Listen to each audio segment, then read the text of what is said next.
Good afternoon, everyone, from Dunrovin Ranch on a snowy March day. We're all here together with Brandon. Hi there, Brandon. How you doing? I'm hopeful that you're getting some of this snow over on your side of the divide. What's it like in your country? I got just barely a skiff of snow this morning. It's cool and the wind's blowing, but I understand Billings or Shepherd, the area where Lisa's at right now, where she's playing school marm, they got about an inch or two this morning, and then it quit. So we're still hopeful we should be getting some more, maybe later this evening and the next day or so. I'm hoping. Fingers crossed. Yeah, me too. I keep my eye on that snowpack, as I'm sure you do. Oh, yeah. Oh, yeah, absolutely. And so we love this late spring snow. Bring it on. We need it. We're only about 80% of snowpack over here. That's we're bad. About 95 in the Bitterroot, but I'd like it up to be 110. I mean, yes, yeah, yes. Okay. Well, Brandon, I understand that you have a video about the opposite end of the ball night that that you take your girls to every year, and this is when they come home and get to confess up whether they've been whether they had a good time or not. Well, a productive time. Let's put it that way. Productive time. A productive time. A good time can be had, but not so productive. Yeah, exactly. Well, this is a really important part of ranching, and I'm very interested in the process when you find out whether a cow is pregnant or not pregnant, and what that then precipitates for both groups. Those that Yeah, no, and this is something you don't have to do. You don't have to preg check your cows, but if you don't, then you don't know when calving season's over, and you don't know which animals need to really leave the place. Yeah. It's a diagnostic tool for two good reasons like that, and so we do it. And this year we actually aged these cattle, or the calves. Had the vet tell us about how many days pregnant the cow was, so that we would know, because it was such severe drought, that there were a lot of people that had very, very high rates of open cattle or not pregnant cows. So because of the heat, and we'll see how we did with that. This is really, you bring up a very interesting point, and that is pregnancy rates as a function of quality of forage. And that drought not only impacts the cow and its condition, but it impacts its ability to carry a calf. Yeah, especially, they will find feed if they can. And that's up to us to keep feed in front of them when they can't get it themselves, especially in the wintertime. But the high pregnancy rate or low pregnancy rate really is weather dependent. And by that, I mean the heat index. If it's really hot, a bull doesn't want to what we call work. As ghastly as that seems, they're kind of a lazy animal. If they got a low libido, and then, they tend to not breed, but just a few hours in the morning and maybe into the evening when it cools down. And even your high libido bulls, when there's a lot of high temperatures, they just don't want to work, and those cows don't necessarily want to stand. So this last summer was very hot for an extended period of time. So we did something that helps plan for that, or what we do inadvertently takes that into consideration to try to keep a high pregnancy rate. Wow. Well, there's so much to think of. These are the kinds of things that I would not have thought about, frankly. So I'm interested to see what you're going to show us here with your pregnancy testing. And then let's wrap up on the other side and kind of pursue some of these lines of thought. Sounds good. Yeah, this was taken, we did this the first part of November, I guess. Of last year. Yeah. It's this cows that are going to be birthing soon, right? Yes. I'm just getting ready for that. That's great. With that, James, would you let it roll?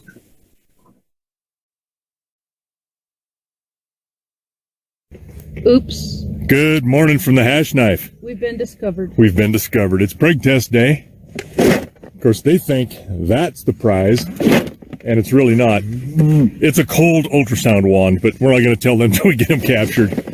So, this is looking pretty good. We got everybody moved off the summer pasture and combined with this other little herd we had over here. So, Lisa's now gathering cows with a bucket. We got Braden over there on his pony, and he'll be able to just kind of make a sweep and push everybody this way, but we're gonna see how wild these girls are coming in. Get him into the corral, get the heifers separated, and then here, I got a visitor right here. Hi, sweetheart. And she got a lump jaw. You can see right there, so we got to take a look at that. It's broken drain, that's a good thing. Anyway, stay tuned with us and see how this goes on a nice, cold, calm morning. It don't get much better than this for preg testing. Yeah, we got the cheapest hired man. He works for food, and the cooker of the food and ranch boss, all over decision maker, and then a bunch of girls. And this is an unusual time for a fella like us, or a couple fellas like us, because this is a day that you hope all of the girls that you have here all are pregnant at one time. That's not normal. So we're going to send them up into the corrals, and we're going to do a sort for those replacements that we know are open, that we did not expose to a bull, and then be ready for the vet. And we give them a little bit of incentive to come in by shaking a bucket of cake. That helps, especially when Lisa and I are by ourselves and need to get them in for some reason. It sure makes it much easier. So now she's got to take that side by side and run it up into the other corral. She might shake that bucket now that they're all pretty much done eating, and maybe entice them into that upper corral where we can work them a little better on foot, a little easier. See, we even have little mean girls here that don't like each other. I'll tell you what, it's like they're all in junior high. Come on, kids. Come on, ladies. Let's go. Let's move up. Move up, girls. Come on. Hip, hip, hip, hip. Let's go. Let's go. Follow the cake mobile. There you go. Come on. Follow Cinderella. Let's go, cow. Let's go, little cow. Come on. Hip, hip, hip. Come on. Come on. There we go. Come on, peel in there. I know, you're searching for more. There's just no more there. Everybody ate it. Come on, kid. Come on, kid. Let's go. Hip, hip, hip, hip. Come on, cow. Come on, cows. They get smart. Some of these older ones, they kind of know what's going on. Hey, cow, let's go. Hip, hip, hip, hip, hip, hip, hip. Let's go. Come on, girls. Come on, cow. Let's go, girls. Come on. Come on. Come on, ladies. And we got a couple more over here that... Come on, girls. Let's go. Hip. You guys don't need any special attention. Come on. Yeah. Let's go. Let's go. Ah, there you go. Shh, shh, shh. Come on, ears. Figures it's you. Old girl. Old mascot. Come on. Come on. Hip, hip, hip. And here we play ring around the hay bale. They get smart. They'll play games. Oh, look at that. Everybody's captured and ready to do a sort.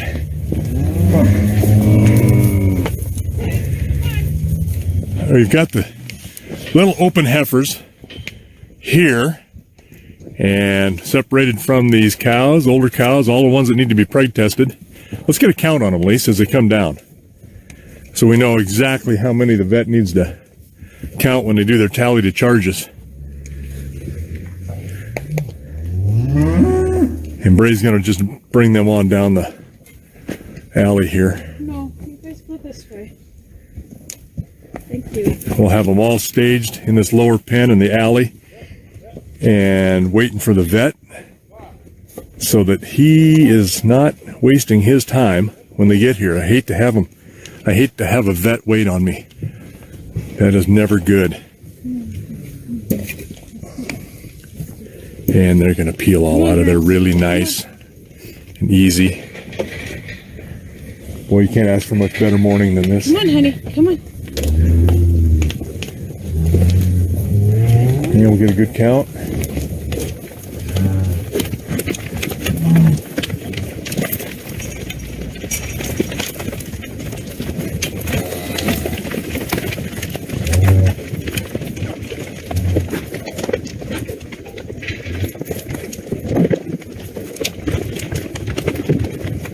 So it's nice and easy and quiet.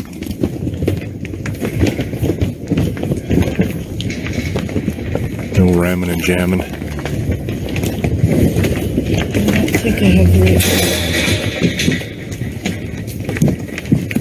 All right, we're good there. So we're just gonna let him hang here. We'll let him go up the alley if we want, and we'll go wait for the vet. Lisa's gonna break up the girl fight here, or not. Well, Dr. Jim is here with us again this year, and he's kind of getting set up with his ultrasound wand. And we're going to do, as we stated earlier, a little something different, where we're going to have him age these cattle, these calves, and then we can determine whether these would have been dry if we hadn't kept the bulls on them. okay. And she apparently is standing there and decided she did not want to have a feed pellet. I thought she would like You're that. trying to be nice to her, yeah. Holy cow! I believe that's a protest. 98. Really? Never seen you like that before. Jim's going to take a peek. She is bred.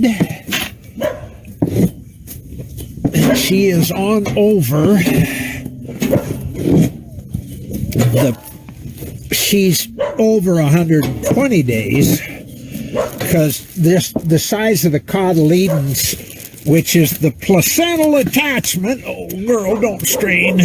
That's her bladder. Okay. Those are cotyledons, the round things, and they're over 2 centimeters. And you can tell it by the squares on our screen Yeah, each here. square is a centimeter, and the calf is way down in, which happens in about 110 days. All right. So she's good to go. She is good to go. Over 100? Okay. Yep. You don't care if I do this, do you? No, I do not. That would be awesome. Coming in.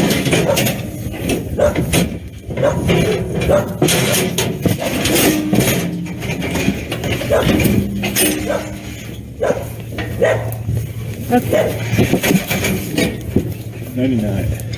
Okay. Big Rhonda. Big Rhonda's big bread. Oh, that's a good thing. That's a good way of thinking. Yes. Big Rhonda. Kind of like this cow. So do they all have names or just a No. special one? Just a couple of them. Just a couple. You don't name cows. And I This try kind of my. happened. So how many days you They got? don't name cows, but her name's Rhonda. That's right. Come on, baby. Not a girl. And she was big bred, 120 or so. Or more. She's another one of those that's so far down in there, and she's a great big cow. Yeah.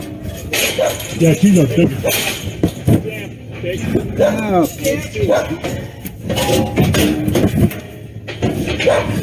She is bred well. You call it well over 100 days. Yeah. We got 2 of them in there. That's all right. So,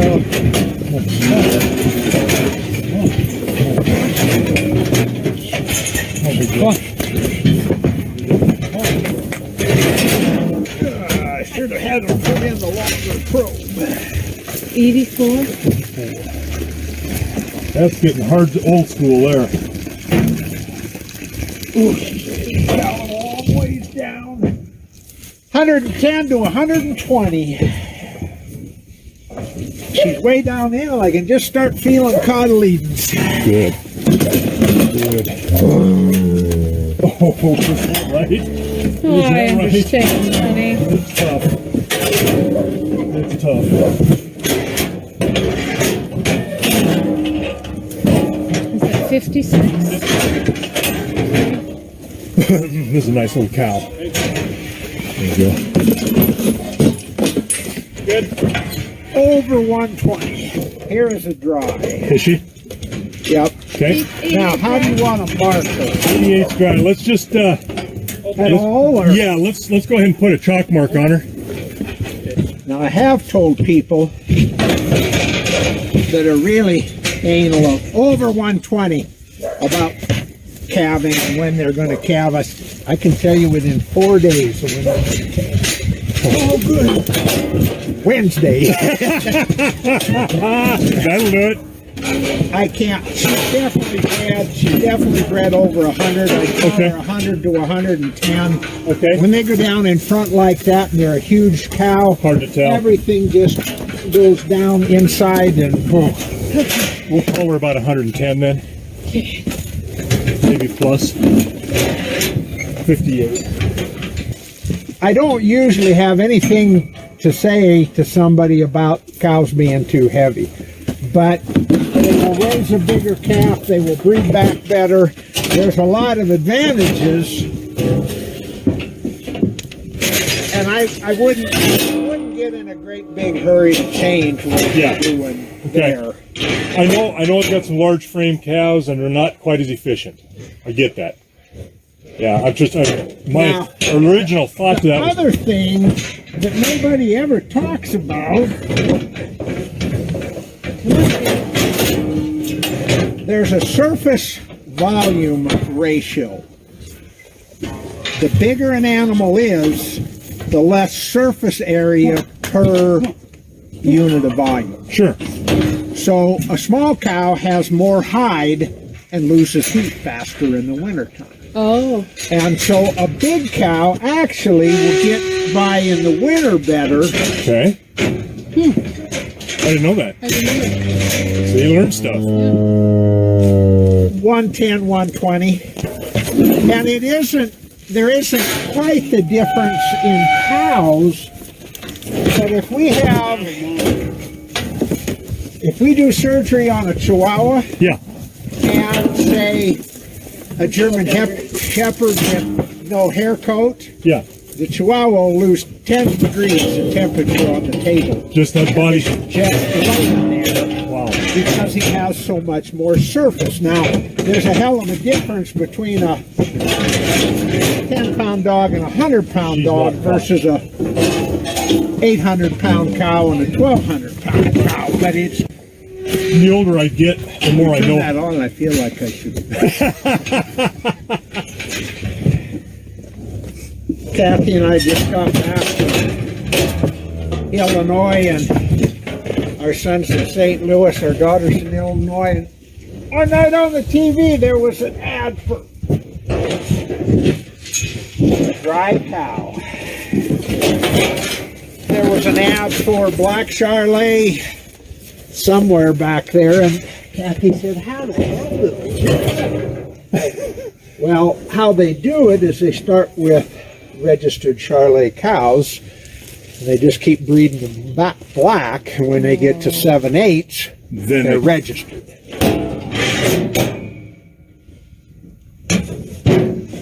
Come on, sweetie. Oh, baby. I'll give you a treat. You know what that is. I won't give you a treat, sweetheart. Come on. Different kind of treat. I'm not even going to warm the probe up for You you. have her? She's gonna be dry, isn't she? I doubt it. Is it going to matter? Yeah. Come on, come on, come on. If she'll stand there. She might. You want that? I almost had her. Got half of it. 120 plus.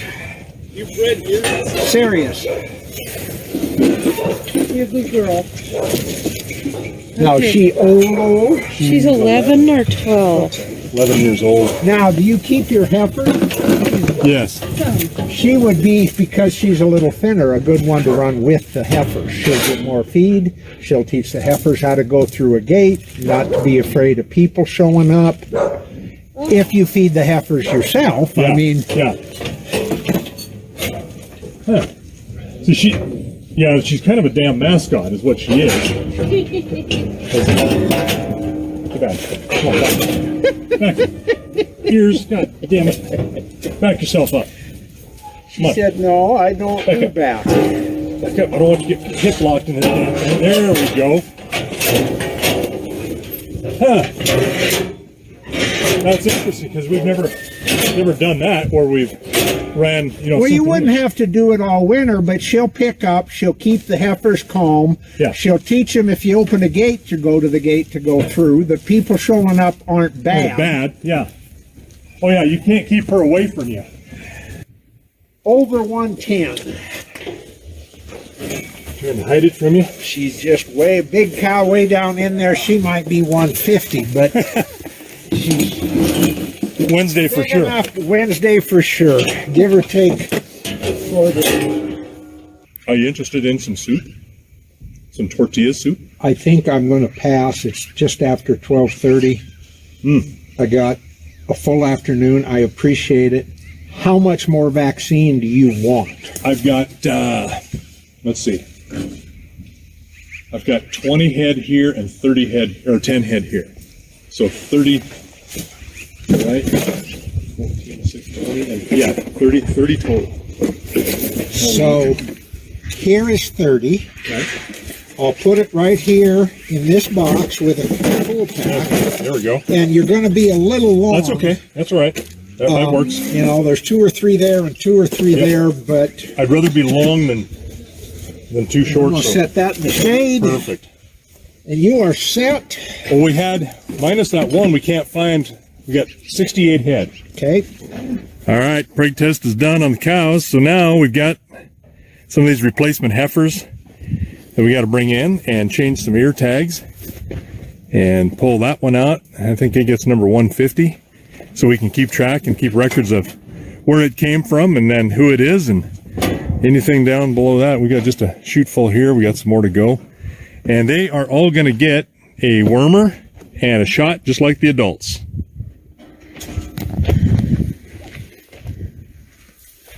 Cut the button off the back of this. There we go. Pull that old ear tag out. Try not to stab myself or anybody else. Tag goes in.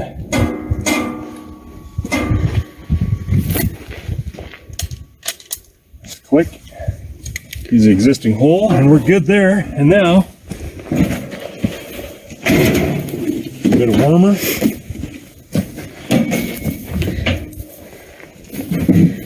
Goes to her weight, and then a bit of vaccine protecting any bugs and ailments. We are done with her.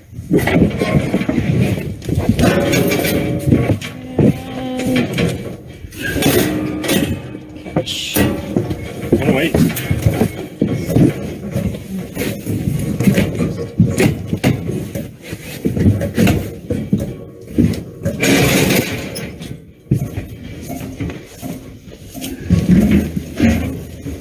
Oh, 8 is 147.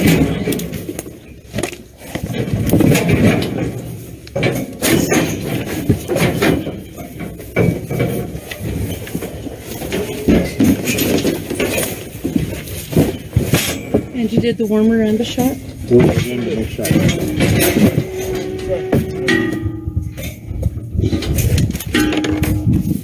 You open it?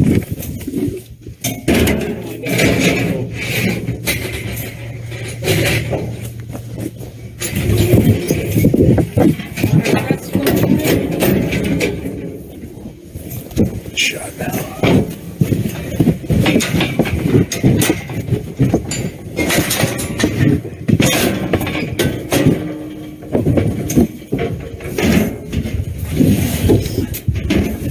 Go.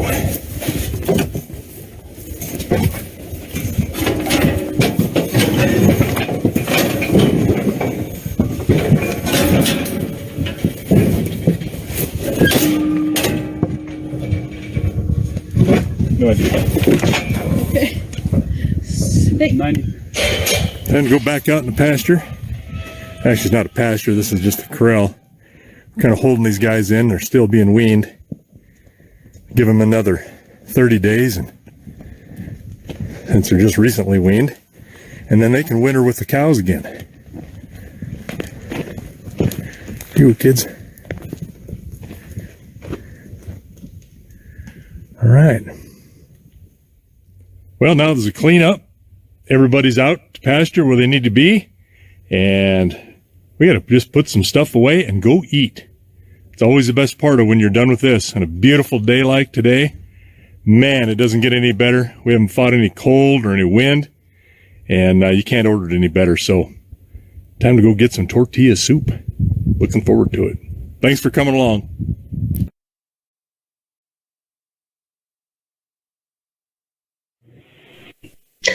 Brandon, your videos always leave me with lots of questions and lots of comments. I can't help myself. These are very interesting. People were very interested in this, by the way. And I first want to clarify a number of things that people were talking about so I don't forget.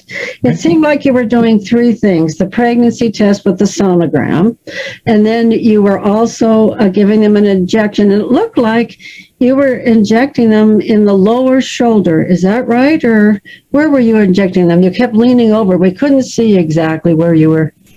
Yeah, on the cows, the vet was just putting it's a subcutaneous injection, so it's a smaller needle. It just goes through the hide, and he was putting it just in front of the shoulder in the neck area. Okay. And you can just kind of drive it in at an angle, and that way it's under the skin. It's not intramuscular, although it can be done intramuscular. It doesn't matter. It's a little bit slower acting. It gives longer protection overall when it's subcutaneous, because it just takes longer to get into the system. And then on the smaller ones, those weaned ones, yeah, I was pulling the skin behind the leg out and putting it in there because their neck's a little shorter. It's harder to do it along that chute without it hitting the vaccine gun if they jump forward. So I was just getting it into a spot that's not going to cause a problem for me and for them. Okay, that was our question, because it seemed like there were two different locations that it was. Yes. Yeah, that's good observation. Yeah, that's a really good observation. Okay, and then the wormer was a spray. Is that right? Well, it kind of, if you squeeze it really hard, you can make it spray, but you kind of drizzle it out and it's almost like a 4 or 5 port dispenser where there's little streams that come out, but it just kind of gives a little wider area to push it or put it on, so that you can spray it if you go hard. But generally, it just kind of drizzles out, and the little cup underneath just shows the amount per body weight. So you kind of measure about what it is. And there's some of these cows, if they're a little bit bigger, I'll give them the full amount, and then maybe just a little bit, just a tiny little squeeze extra. And that's kind of by feel. That's not really measurable, but there's a pretty broad dosage on that. So it's not really an issue or a danger to overdose them. Okay. And then I wanted to comment again, every time I see you handling your cattle in your corral area, what a great setup you have created with the panels and with the way you bring the cattle in. It's just sort of a natural flow. Once you get them in that chute, they just go on through, and it's just like an assembly line.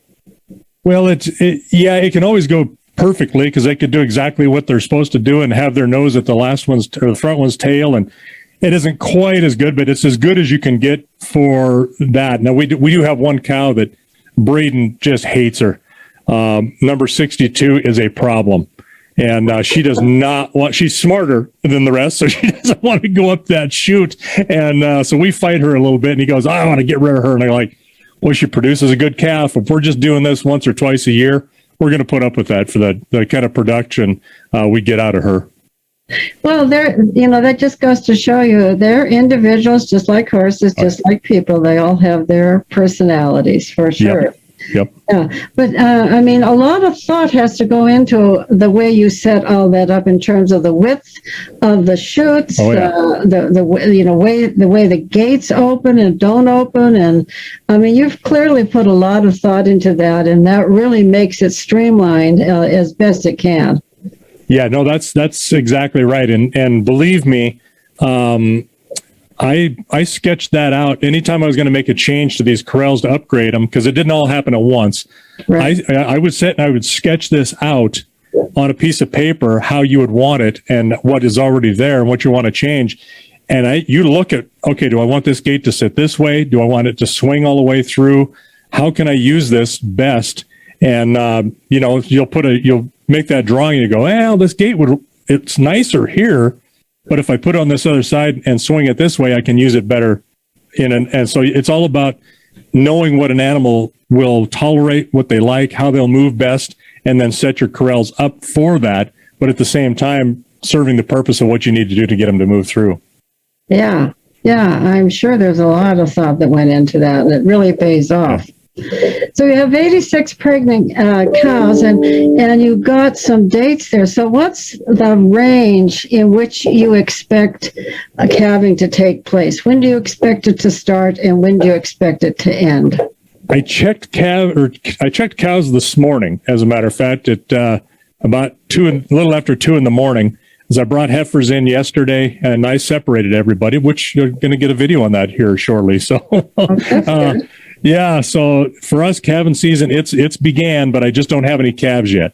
Okay. So we will be having them shortly, because there's some of these girls that are really close. And there's one thing it just dawned on me. The vet was using that ultrasound wand and getting a diagnostic on a screen, and being able to age that way. And you'll notice when he did that, some of the cows he couldn't do that with, because they either went down or the pregnancy was short enough so far that he couldn't reach it with the wand. And so he had to palpate, by hand, literally by hand, and which is an art in itself, and knowing, the size of the cotyledons, how much is there. But just so folks don't get the wrong impression, he goes through the rectum on these cows, on both the wand and their arm, because you don't want to inadvertently induce any kind of infection into that birth canal or that tract at all. So you'll see sometimes they'll reach an arm in and they'll pull a bunch of manure out, which is it's kind of gross, but you got to be able to get through that stuff so that the wand can be able to see that. But it's all done rectally, and the wand or the ultrasound can certainly pick that up easy, and then they can feel that palpated manually if they have to as well. I think that's people talked about that, and don't go through the vulva, you go through the rectum, and yes. Then you feel through the intestine to the placenta. I mean, you're feeling through an organ to touch the other organ. So yes, I would imagine that vets really needed quite a bit of experience to be able to do that efficiently and correctly and be precise. Yeah, that's exactly right. And it's something it's a skill. It's not something you just, get explained to you and then you can do it. Yeah. And they can be wrong, even with the manual. And sometimes you'll see them, and we had it happen a couple of times here. And I think it was just because he couldn't see because the length of the wand wasn't super long. But sometimes they'll use the wand and not feel or not see anything on the screen. So then they'll do it manually. So they're relying on a manual backup to actually get a better diagnostic at times. Yeah. They're that good, and then try to age them. But it's an interesting thing when we had one heifer said the vet said she was pregnant and she never calved. And so the next year I thought, okay, well, maybe she just reabsorbed the fetus. Something happened. And so we did it again that following year, and the vet said, yeah, she's pregnant. I said, well, why don't you check this? Because she didn't have a calf last year. And so she manually palpated, and she said, you know what? Her uterus is hard. So she has not got a calf.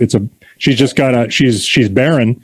So that was a really good way that was able to tell what was wrong with that cow, not with high technology, and just because of her skill level. So that cow went down the road.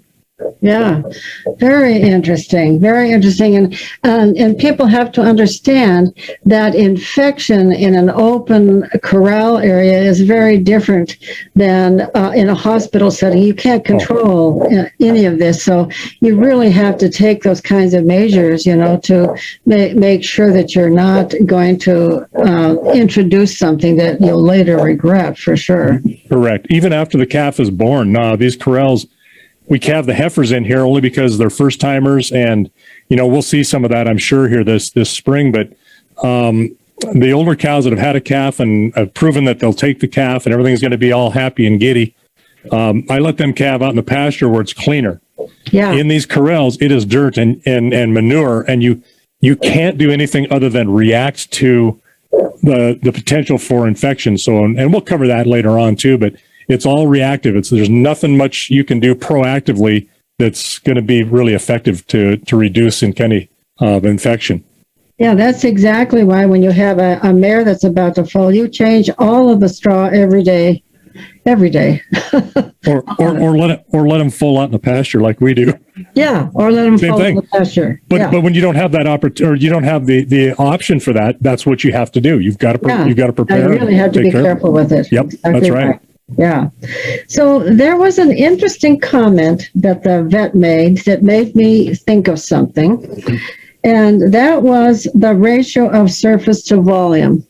There is a rule in wildlife called Bergman's rule, which states that animals are larger the more you go in elevation or in latitude.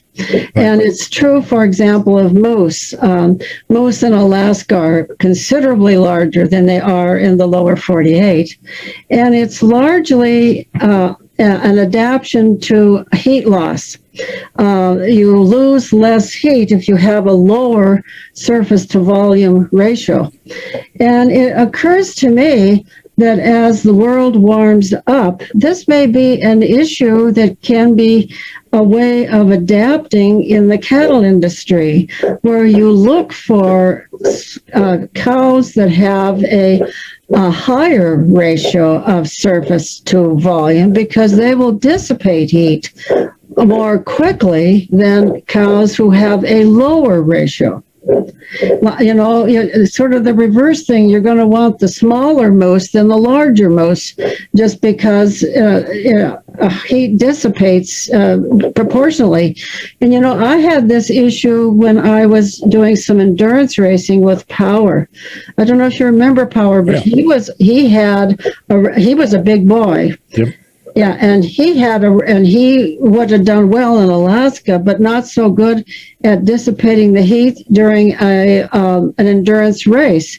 I would ride with sponges that I would put in any body of water I came by and just throw water all over him from head to toe. Whereas people who were using smaller horses that had a higher surface to volume ratio than I did could get away with a lot more. So I was just curious if that was something that people in the cattle industry had been considering. Well, it's funny because here I have a mental block about that. I knew about this from my biological background, but I never put that into domestic stock, into that thought process. And which when he said that, I was like, oh, I can hear this coming. So, but really, it isn't so much about heat, because you're not necessarily stressing the animal or asking them to perform anything like you would a horse. Yes, it affects them for the daytime heat, for potential breeding and just stress of summertime heat, but that's for just a short period of time. What you're looking at primarily in size, most people want a moderate sized cow because they don't tend to eat as much. They're more efficient. And so they will have maybe just a little bit smaller calf, but you're weaning that calf at a time where it's really not that relevant and that big of a difference in frame size, meaning, bone structure or structural size, than it is anything else. It's about, how much input you put into this cow versus what you get out of it. You don't want small cows, because then you just don't have a good calf crop or any weight on these animals. But there's a couple of things to this too. The larger the cow, the more blocky looking, or blocky, meaning they're not narrow in the hip or flank, they're thick. Those tend to breed a little bit better and get pregnant a little bit better. So thick, blocky animals tend to winter better, and they tend to breed back better. So it all depends on what you're looking for, what you want, and our climate here, I like our thick, blocky cows, but they could be a little bit smaller. And that was my question to him, basically was, hey, is there anything you're seeing with our cows that you would change or that I could adjust? Because I'm all about learning. You can't learn too late. So I've got them there, and it's like, what are you telling me that I don't know, or what I could be looking at? And so that's good to know. Well, and I think that evolutionarily, I think you're going to see adaptations to global climate change in exactly this regard. I don't know if you have read, but in areas where tusked elephants have been so decimated by poachers, the populations have responded in an evolutionary sense, where the bulls and the females without tusks, and there were very few of them in populations that didn't have tusks, these are African elephants, are now the ones who have successfully bred. So the incidence of tuskless elephants is increasing as a result of poaching naturally. And I think what you're going to see is, as the northern latitudes increase in heat, is that you are going to again have the smaller animals are going to be better at dissipating a lot of that heat, and they're not going to need the warmth during winter as much. In fact, according to climate scientists, winter is increasing in temperature faster than summer is. So I think there are going to be some changes, some evolutionary changes. There very well could be. The one thing about that is we've got our hand in that too, from a management standpoint, that we can change that. We can counteract that, and only select the ones, like poachers select the larger tusks. So the only ones that breed back are the ones that don't have the genetics for larger tusks. In a way, that's management, and we can do the same thing with the cows. Yeah, they didn't expect the elephants to be able to evolve that quickly, but it did, because there was such a large proportion of the population that had been impacted. Yeah, and I have to wonder whether it's evolutionarily or whether it is selection, because, like, again, when you're taking out a animal that has the genetics for what somebody's looking for, and you systematically remove those genetics, the genetics you're going to get back or left over are the ones that are not desirable for these poachers. So I mean, that argument could be made both ways. I don't know. I'm just trying, just trying to be the devil's advocate there about. Well, no, selection is evolution. That's how evolution works. So you're absolutely right. Is that the ones that were removed because their tusks were big weren't there to breed. Right. So the ones that, So I mean, that's how the population adapted without. It's not a conscious thing. It's through the selection process. But I just never had thought about Bergman's role in how climate change is going to impact, that adaptation. But the fact that your vet brought that up, I thought, even in domestic animals, that's something to think about.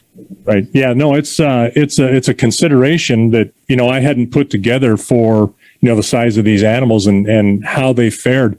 Now, we had, of all of those, we had 2 dries. I think they were both on the film. One was a heifer, which that can happen. You can have first-time heifers that they're just not viable into the population. So the other one was a cow that for the last 2 years has had twins. And I was going to sell her, and Braden stepped in and he said, hey, wait a minute. Let's give her a chance. Maybe we've overtaxed her body. Let her have a year. She doesn't owe us anything, and see if she breeds back. And so, he's got a very good point to that. So we did do that, but that's, you're looking 2% or just a hair over 2%. There were some folks this year that had up to 20 plus 24% dries because of the heat. Yeah, which is devastating. So, Brandon, I hope that at some point you're going to do a video on breeding. We've got some breeding questions. This is an adult audience, after all. Well, there's no wine involved with this breeding thing. So, I mean, it's no music, just green grass and birds. Yeah, exactly. I mean, we watch it at the nest every year, so Yeah. there you have it. But do you do artificial insemination or do you do pasture breeding? No, we pasture breed, and which brings me to the kind of the teaser I had at the beginning. Yeah. We try to run a ratio of 20 bulls or 20 cows to one bull maximum. A lot of people will run because bulls are expensive and you're feeding them year round. Some people lease their bulls, which I think is crazy, but for other reasons. But some people will run up to 30, 35 head of cows per bull. And so I think the reason we had the lower, dry rate was that I call it saturating our cows. Right. We're running right at 20 max for these animals, and we had six bulls for these. So we're about 17 cows per bull this year, and only because I bought 3 bulls from somebody just south of you last year, and that last bull that come through was a pretty good bull, and nobody was bidding on it. I looked at Lisa and it was like, oh, okay, let's do it. So I got an extra bull. Now I'm having to feed that guy expensive hay, but did it pay off because we got a low dry rate? So Right. Those are things that you think about, and that's one of the things that we didn't anticipate that would help us out with the heat was we naturally have a very, very low ratio for those bulls to cover cows. Well, Brandon, this was really, really interesting, and you kept everybody's attention. The one thing I wanted to part with was a shout out to Braden. We see Kaylin more often than we see Braden, and I just wanted to let people know that Braden is a firefighter, a forest firefighter for much of the year, and hard, dangerous work. And so he comes home to rest and do ranch work. Exactly right. That's about right. We joked that Kaylin went to the Army to get away from all the hard ranch work, and Braden went to wildlands firefighting to get away from it. And and he's also in the slow time. Then he's an EMT on an ambulance and at the hospital over there in Lewistown. Fact is, he can do everything that a basic EMT can do, and he sent a video home to his mother the other day showing him giving himself an IV for practice. Oh my. Yeah. Yeah. She cringed. She had to quit watching it. Okay. Well, give him a shout out from us. Yeah. He's the shy one of the bunch, actually. I know, but he's a doll, just like your other son. Well, All right, Brandon, thank you so much. Thank you for visiting us every week. We so enjoy your videos, and I know it takes a lot of work on the backside, and I know Kaylin's involved in that, and thank him, and thank Lisa and Braden, and we'll see you next week. All right. We'll see everybody later, and have a good one. Thank you. And let's hope for some snow on both sides. Yes. Let's warm up to 55 or 60 and rain. That'd be just as good. Okay. Hey, bye-bye. Bye.